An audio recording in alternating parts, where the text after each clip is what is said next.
we shall reflect on the lives of the Two Ewald Martyrs. The Ewalds were Anglo-Saxon brothers from Northumbria, and both were priests.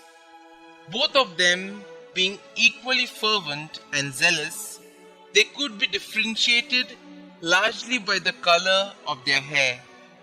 One was called Black Ewald and was learned in the Holy Scriptures, while the other was called White Ewald.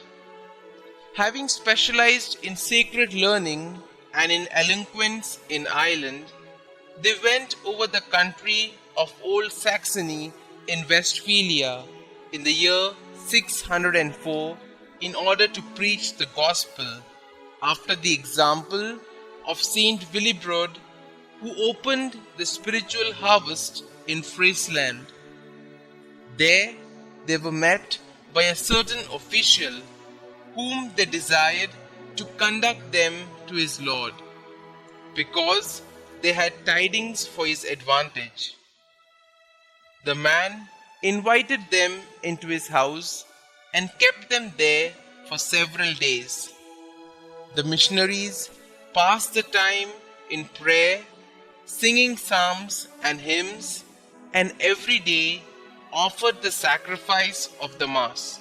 But the local pagans, observing this, feared that the preachers might prevail on their chief to forsake their gods and religion, and thus resolved to murder them both. They felled White Ewald with one blow of the sword and tortured Black Ewald before slaying him.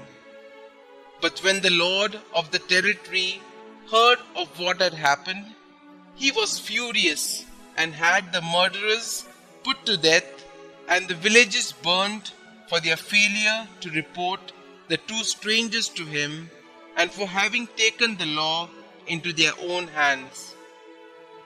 According to the accounts of Saint Bede, the bodies of the martyrs which had been thrown into the Rhine were discovered by their companions, aided by the glow of a heavenly light that shone over their bodies.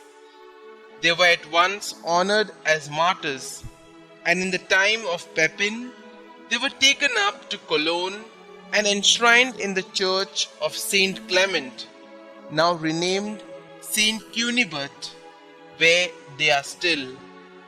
They are venerated as the patrons of Westphalia.